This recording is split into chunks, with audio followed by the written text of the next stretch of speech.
Amém? Vamos continuar aqui no estudo da hermenêutica. Não foi escrito em aramaico, como se pensava, mas o seu original é em grego. Portanto, não é aquele do qual Eusébio noticia que Mateus escreve em aramaico, e cada um interpretou como pôde. Posteriormente, explicou-se que haveria uma fonte ou tradição ora bem antiga, e baseada nessa tradição, cada autor escreveu os fatos ao seu modo.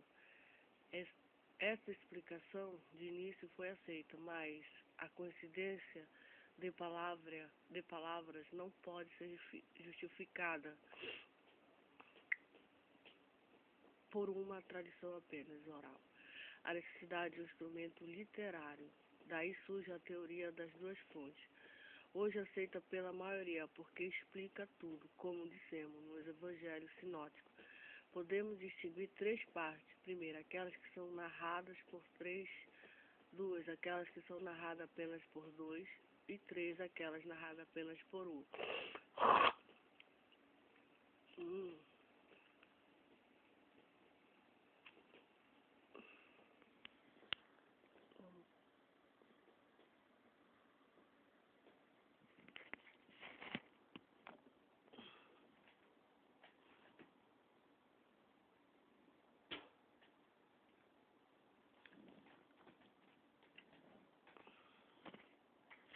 Amém. Quando a primeira parte, a crítica mostrou que o primeiro evangelho a ser escrito foi Marcos, por ser mais rústico e incompleto, em contraposição aos outros, mais elaborado e mais evoluído. Foi escrito em Roma, porque ele não explica certos termos latinos, enquanto os outros explicam. A data aproximada é entre 60 e 70, mas seguramente antes de 70, pois este foi o ano de destruição de Jerusalém. E eles ainda confundiam este acontecimento com o fim do mundo. Outros já não fazem assim. Por tudo isto se concluiu que Marcos escreveu primeiro, provavelmente baseado na pregação de Pedro e na tradição oral. Os outros dois, Mateus e Lucas, copiaram de Marcos, melhorando o texto e adaptando conforme a ocasião, usando também uma tradição oral. Assim se explica o fato de coincidência entre os três evangelistas.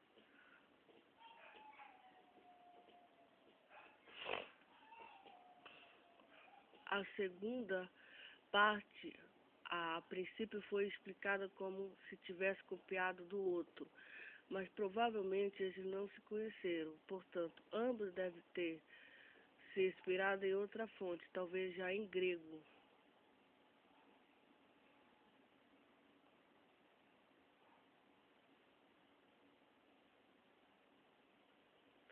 Não se sabe se oral ou escrita, que servia de base para o ensino primitivo. Talvez até aquele texto que se refere a Eusébio, pois é anterior aos evangelhos escritos.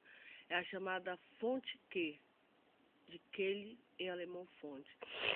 Esta fonte só foi conhecida em Mateus e Lucas. A terceira parte tem explicação mais fácil.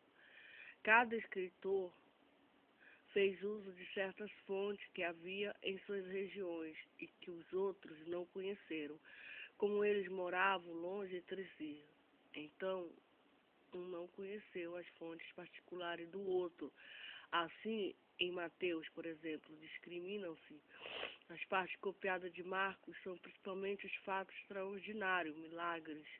As copiadas de que são, acima de tudo, os discursos, parábola, ou copiadas das fontes particulares são outros pormenores. Convém notar que nem Marcos, nem a fonte que eram crônicas, ou seja, relato dos acontecimentos mais escrito elaborado pela igreja primitiva, para uso no ensino. Cristo morreu em torno do ano 30. O Evangelho de Marcos só foi escrito por volta dos anos 65. Neste meio termo, a tradição foi transmitida oralmente, ou por meio de pequenos folhetos, uns contendo as parábolas, outros contando os milagres, outros contando os fatos da infância, outros contando a paixão. Em outras palavras, havia grande proliferação de escritos espaços nas várias igrejas, nas várias regiões. O prólogo de Lucas faz-nos supor 3 estágios na formação do Evangelho. Letra A, as testemunhas oculares que contaram o que presenciaram. B, aos que tentaram compilar isso às pequenas fontes. Como diz Lucas, muitos empreenderam. Letra C, a obra do evangelista, como diz Lucas, escrevia a exposição ordenada dos fatos. Quando dizemos que houve cópia um dos outros, devemos entender que o evangelista não copiou simplesmente o outro, mas compôs baseando em suas pesquisas e acrescentou algo de si. Além disso, o Evangelho não é um documento histórico, narrativo da vida de Jesus, mas reproduz a sua mensagem muito, embora não se na sua mensagem total, pois tudo que Jesus ensinou não está nos Evangelhos. Ele escreveu apenas o que interessava àquela igreja naquela circunstância. Assim, por exemplo, no traslado do fato do centurião retirado da fonte, que Mateus escreveu que o centurião veio em pessoa falar e Lucas diz que ele mandou os anciãos falarem. Em Mateus colocou neste contexto o final que Lucas só colocou no capítulo 13. Muitos virão do Oriente e do Ocidente sentar-se com Isaac e Jacó. Noutras passagens,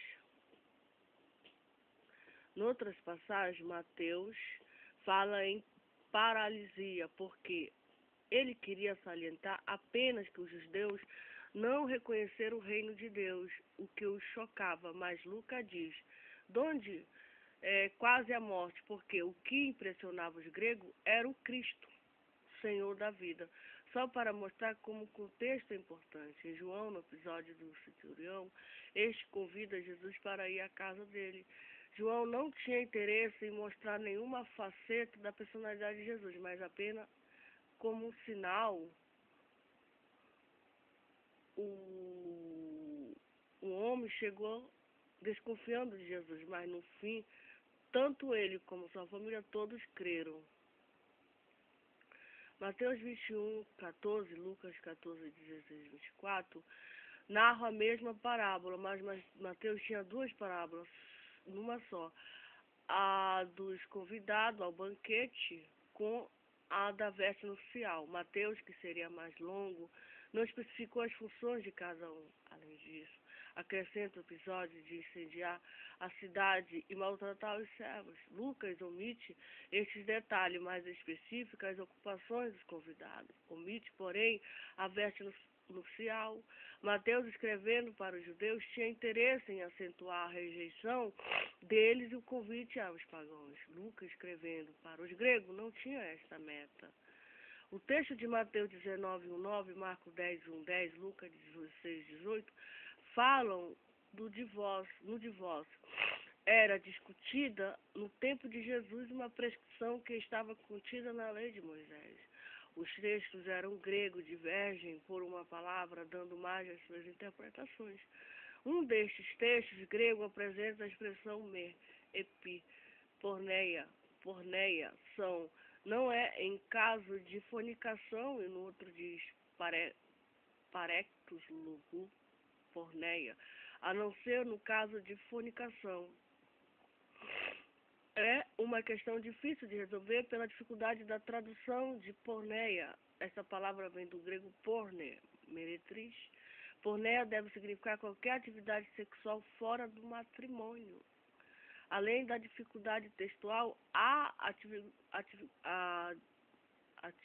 a dificuldade jurídica. Não se pode dizer que Jesus tenha aconselhado isto, porque assim estaria anulando todo o Novo Testamento, nem se poderia entender o seu raciocínio na ocasião. O problema ainda permanece. Uma das soluções que teve aceitação em certo tempo foi a de um autor francês, interpretando assim: essas palavras gregas, porneia, tenha sido empregada para traduzir a palavra hebraica zenut, que quer dizer concubinato, um costume muito difundido entre os judeus. O concubinato consistia num contrato bilateral entre um casal interessado que vivia como casado sem efeito legal. Então,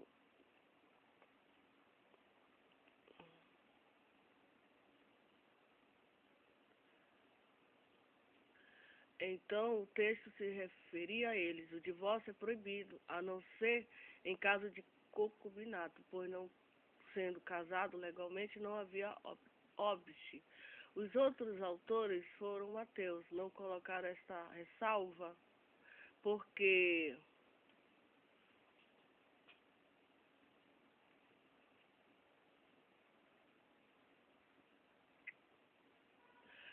nas situações dele não havia o costume. Então, esta solução não foi aceita, porque seria um pleonalismo da parte de Jesus repartir um conselho ou uma ordem. Valor dos evangelhos.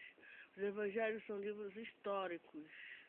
Jesus Cristo viveu realmente, disse tudo aquilo que foi escrito. Em primeiro lugar, dizemos que o evangelho, muito mais do que narrativa de fatos históricos, eles são baseados em fatos históricos, fundamentos no fato histórico da vida da obra de Jesus Cristo. Não se pode provar fato por fato, ou seja, com todas as minúcias, mas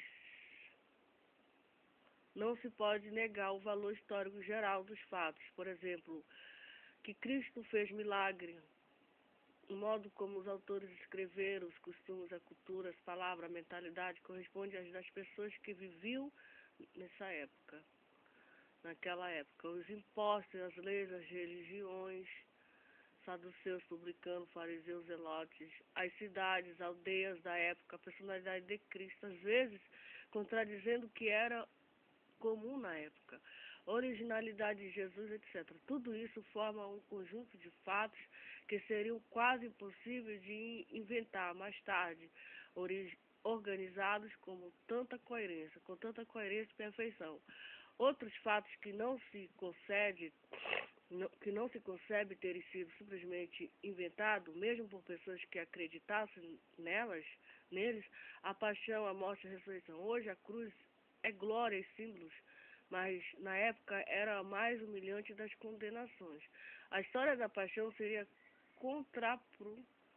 contraprudentes, vergonha para quem queria apregoar aquela doutrina, covardia dos apóstolos ao abandonar o mestre. Essas coisas decididamente não seriam perpetradas porque aceitava Cristo.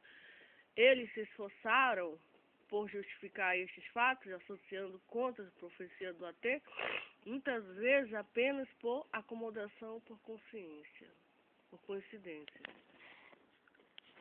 Finalmente, podemos dizer, os evangelhos não são livros históricos no sentido que se entende esta palavra atualmente, mas seguramente são baseados em acontecimentos históricos. Alguns autores, além dos evangelistas, falaram de Jesus, Flávio Jósepes, fariseu, historiador contemporâneo de Jesus, conta detalhes daquele tempo, embora com aspecto tendencioso para a ótica dos fariseus. Mas isso era mesmo de se esperar, isto é, que ele não falasse mais de Jesus e de outros movimentos messiânicos. É preciso se notar que, em vista da dominação dos romanos, ele foi cauteloso.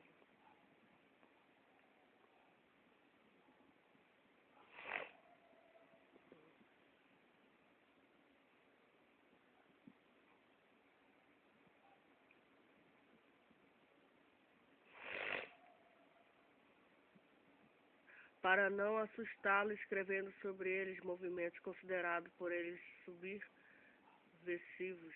Assim, só trataram mais sobre Jesus os que se interessavam por ele, os apóstolos, no caso. Também Tácito, historiador romano, escreveu os anais no tempo de Trajano e fala da execução de Cristo e do surgimento do cristianismo. Portanto, mesmo outra pessoa que não era um cristão, deu testemunho da vida, paixão e morte de Cristo. Questão da inerrância bíblica.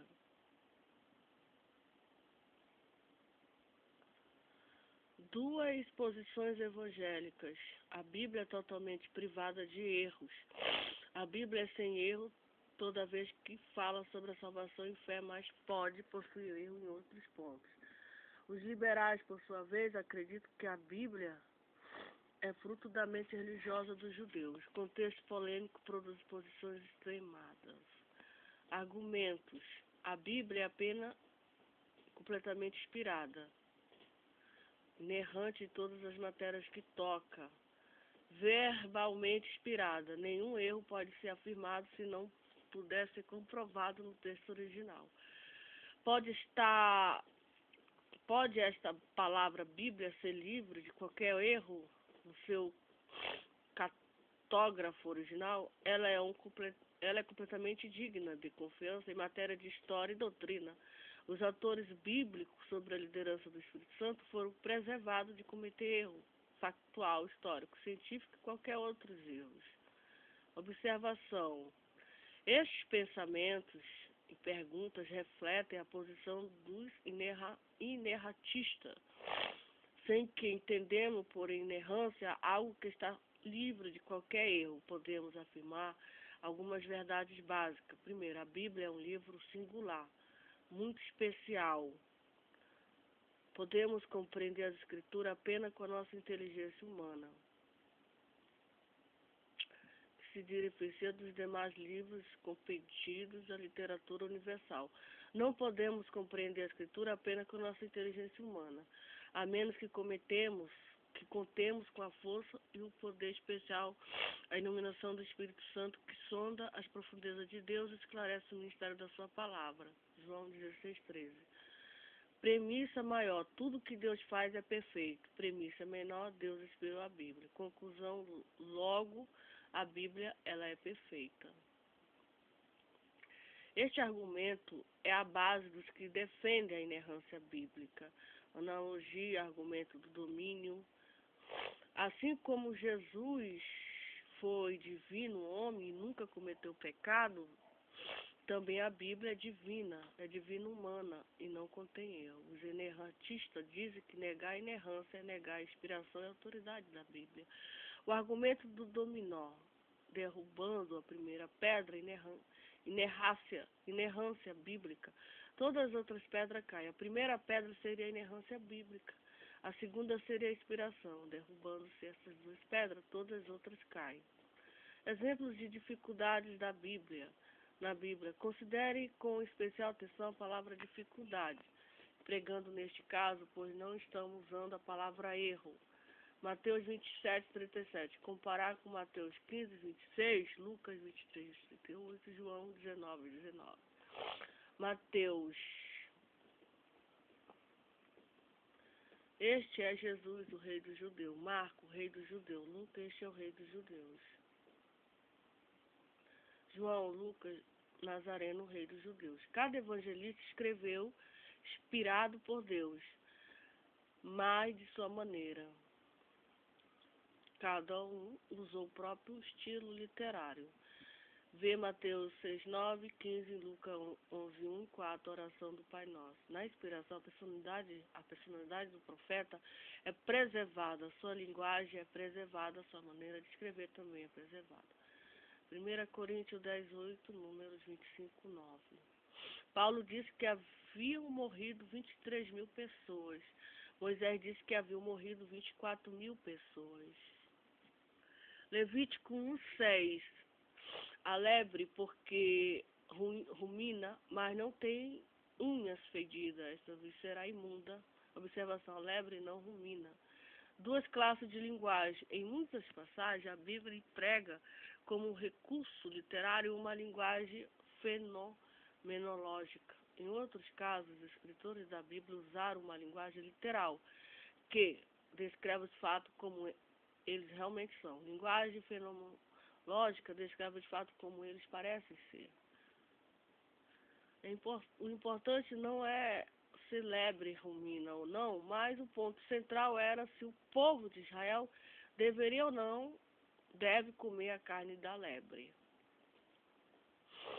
Podemos perceber, no caso de Coríntios, com números, que a questão em pauta arredonda os números, pois se for fiel ao relato, seria impossível ser números exatos. Não podemos ser 23.999. Marcos 6:8 com Lucas 9:3. Marcos, leve-se um bordão, bengala. Lucas, não leve nada, nenhum bordão. Os fatos de levar ou não o bordão não muda o objetivo de Jesus, que era o fato de eles dependerem inteiramente de Deus. Notamos aqui que é apenas uma divergência de ótica e não um erro de objetivo. Seria diferente de Marcos falasse de não ir e Lucas ir para a ação missionária requerida.